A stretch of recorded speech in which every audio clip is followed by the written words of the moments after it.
what's required of you as individuals to play at that level? I think would be interesting for everyone to know. And then the second question I have for you, Karen, is how did you navigate those spaces? So you said you went in as an interim CEO, or Jane, you go in as who you are and you navigate these spaces and you end up with abundance, you end up with more. So first question, how hard do you work? And practically, how do you manage yourself with how hard you work? Second question, how do you navigate challenging spaces? How hard do I work? Well, it's a really difficult question, that, isn't it? Because it's quite subjective. But yes, very hard. But I think the thing that is most challenging is, and I just think we all just have to accept this, that you don't really switch your brain off. So, and my brain is always spinning with either what's happened that day or what we need to do. And I think you're either all in or you're not if you're running a business. To be fair, and I think it's really difficult. And that doesn't mean to say you have to put in hours and hours and hours, but you have to be in headspace wise. So you have to have, you have to grab opportunities when they face you. And I think there's an awful lot of people that find it quite hard to be kind of the word salesy, because we are all effectively selling something to somebody. And I've never been frightened of that.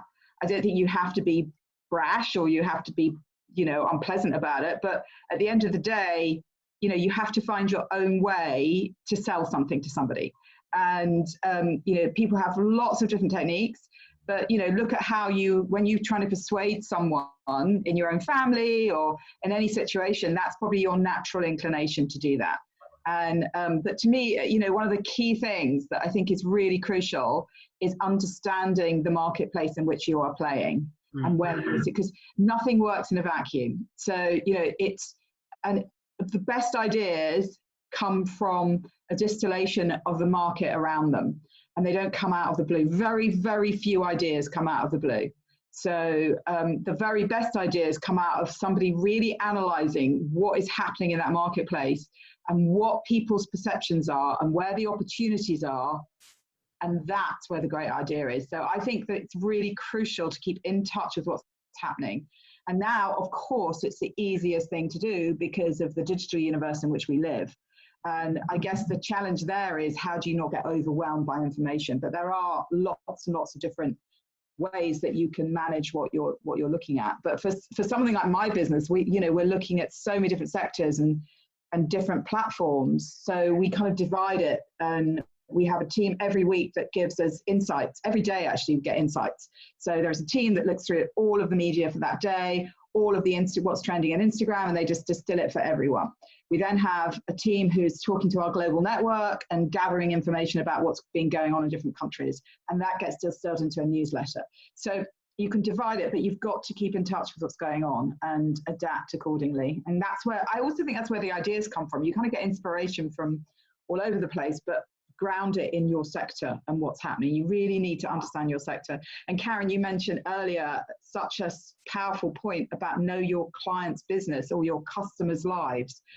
That is one of the number one most important things when you're setting up a business. Who are you selling this to? What do they think? What difference is this product or service going to make to their lives? Because, the world doesn't need another, PR person. The world doesn't need another business consultant. It needs a PR person with a really interesting point of view that can do something different. So I think that's really crucial as well, to know what you are standing for and what your you can call those all fancy words. It can be a mission, it can be a vision, it can be, a proposition, but at the end of the day is, what are you doing that is special in your sector that you've chosen? And the other thing that aligns to that, which I think it's really, really hard to sell anything without having a fundamental passion for that sector. It's not impossible. But it makes it so much easier if you personally are engaged in that area and just love it. And, I work in the beauty industry, one of the sectors I work in, lots of sectors, but it never ceases to amaze me when I sit and talk to a beauty influencer. They are absolutely obsessed still after, and some have been going for 20 years. They are still obsessed with the next new product, or the way that a product they've just seen really works, or some science that they've received. It's just having that passion and inspiration, and I think that is really crucial not to let that die. Thank you very much. Karen, can I go to you for the navigating spaces? Like you said, you landed as an interim CEO. Can you talk to me about how you navigated space? And then Jane, I'm going to come back around to you. in terms of, you know, sort of navigating your way through, I think one of the things for me is that any things that I see in terms of opportunities, I think for I would say for men, and I'm going to talk a little bit on the men sort of female sort of divide. They quite often, if they see a role and they think, oh well, I can do 40% of it, they'll just go for it. A lot of the time women can be quite hesitant in that space. And I think for me, I kind of sit solely in the man space of, if I look at a role and said I can do 40% of it, I'm in there. I put myself forward, and what you have to be able to do is to show and demonstrate your experience around those spaces. That is so, so critical to be able to do. And, you know, when you're sitting, you know, and I think about Jane and sort of sitting as CEO with the type of business that you're in, there is something about the strength that you bring to the table. And it's being able to be clear and concise. It's being able to give really strong leadership in a space, and also making some very difficult decisions sometimes. Sometimes it's having difficult conversations. And you can't be, you know, somebody who's going to sit back from having those conversations. And if you're working with people who are friends, sometimes people find that very difficult to be able to say to them, well, you know, you're doing the wrong thing. I think the respect comes from people when you are very clear and you also understand their pain. So I'll give you some examples. When I was working for a number of the councils, one of the things that I would do is, you know, I'd be director of customer services. I would make sure that I actually went out and sat and worked in every single call center or customer service center that we had. So I experienced what my staff experienced before I did any of the transformational strategy work. So I remember going and sitting and working in North Tottenham, and it was right next to the housing place. And I saw people drop children off. I mean, leave homeless people, leaving their babies in the centers. These are stuff that my staff were experiencing. I saw violence happening in those spaces. So I understood their pain. I understood that. So when I designed the strategy about what we would do next, and that included having to move that center from where it was for the safety of my staff. And it meant that people who had been working in certain spaces had to move around and closing, various different things. The interesting thing, when I left that particular interim role, I had 4 going away parties, because every single center wanted to be there to come and show how appreciative they were of the strategy and how I took them along on the journey. So they knew that any decisions I was making it based from a point of knowledge. So when you navigate something, your credibility is key. Being where people can say, right, she definitely knows what she's talking about. You're also listening to others and taking on board. So I used to be an absolutely awful listener. You know, I wouldn't necessarily, you know, when I was a lot younger, you know, kind of just got in there, made the decisions, etc. Now, sometimes even if you do know what you want to do, getting some views and opinions around the room makes a huge difference, not only to team, but also to the way and the approach that you actually use to implement something differently. I don't know if that would be something that resonates with you, Jane. But definitely, and I think increasingly now, you know, the CEO's role isn't to have all the answers. The CEO's role is to have people in place that are able collectively to come up with the answers. And you know, you intervene if you think there is something that is going to put the strategy off kilter, or they're going to be negative business decisions. But that's very rarely happens. So you know, and the CEO should always be the one bringing everyone to. It's like you're like the conductor of an orchestra. You know, you're not the lead violinist anymore. You may have been, and I think those of us that have moved from some sort of practitioner role, where I was literally writing the press releases, which I can still do, I'm very proud to say. Yeah, I wouldn't ask you now. I actually have done some recently, just to keep my hand in. But you know, and it's quite difficult sometimes. And when I've managed people, you know, I used to have a member of staff that her absolute response was, they're all rubbish, I want to do it myself. Because she couldn't get away from being the lead violinist. You know, she's not that anymore. She's there to encourage and support everyone. And you know, so yes, you're absolutely right. You know, you're no longer. It's not those days of the command and control autocratic leader. They've absolutely. I mean, I don't think they were great anyway. And you know, they really only worked. Let's face it, because everyone was in a job for life, and you know, it's a very different environment. So no, you're and it's difficult sometimes because you kind of want to interfere, but you have to let them get on with it. And no one learns without, you know, jumping in the deep end and making a few mistakes sometimes. So I'm mixing my metaphors, I apologize, but you know. No, I knew exactly what you meant. I want to make a small note for everyone. Just based on what Karen and Jane have said, I believe to access the things that they're doing, you don't actually have to be a CEO. You just have to have a network and a community around you. So when I'm facing challenges, as much as I do lead a team, I work in concert with others, I'm calling people that are not on my team sheet and asking them, hey, what do you think of this problem? And I most definitely have ways to solve this problem myself, but hearing it just really does provide you with more options. And I think what needs to be really, really, really clear right now is that we're trying to provide ourselves with as many options as possible to make the best decision possible. And so if that's by either information, by either sitting and working and doing the market research for yourself, or if that's by listening to your team or others around you that you trust, I think this concept of giving yourself the most options in any situation, I think is like the best thing to do and the best thing to really push yourself on.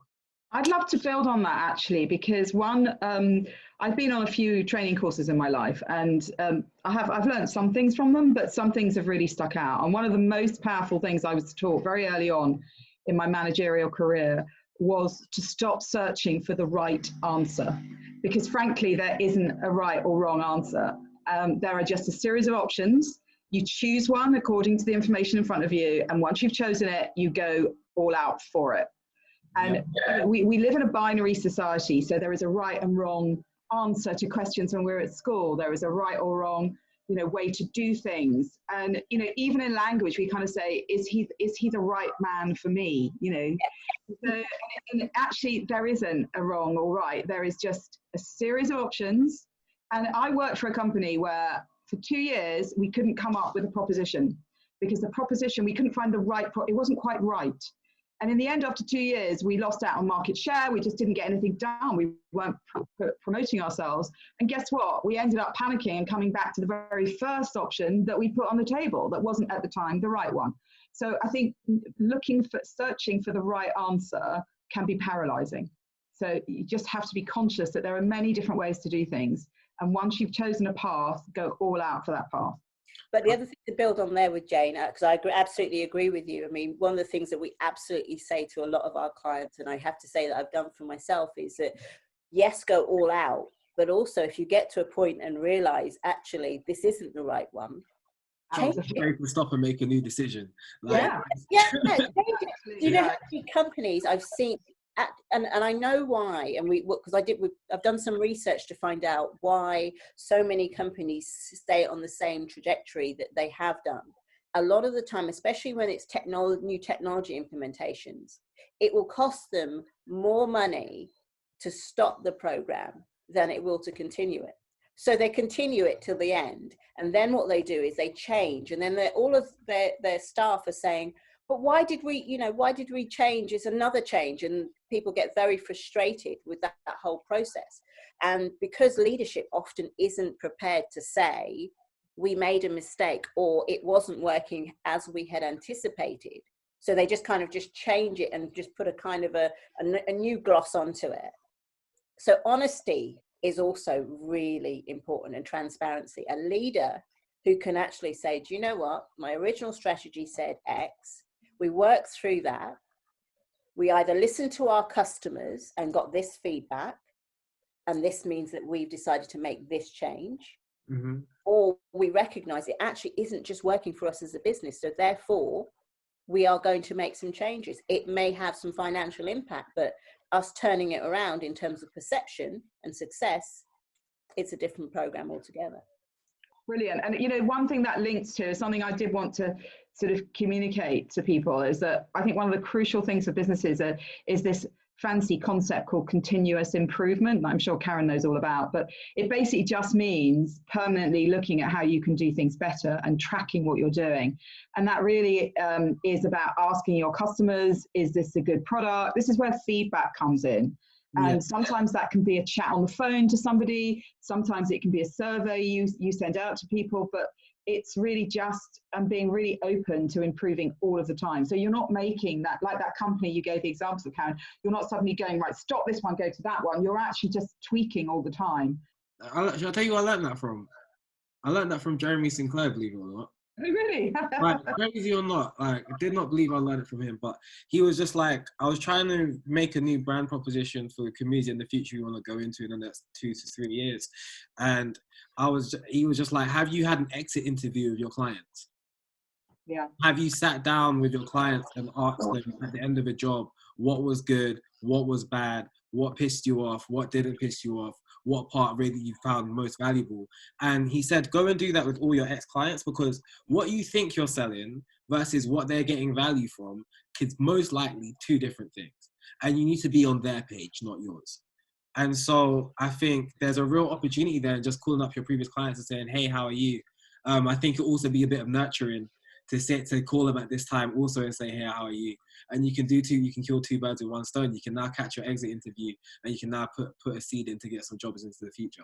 So I don't know if anyone sees it like that, but that's a lesson I learned, and I've realized it's been very effective in allowing me to grow and continuing to grow.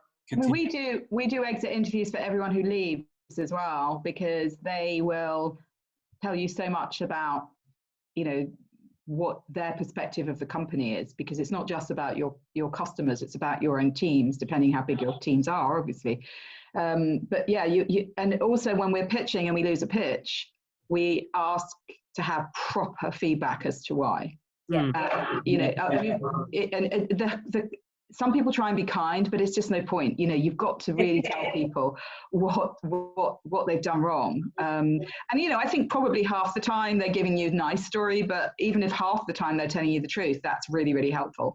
So yeah, I mean, honestly, just this concept of, as I say, continuous improvement, always checking what you're doing, always, tweaking and moving on is really crucial, I think.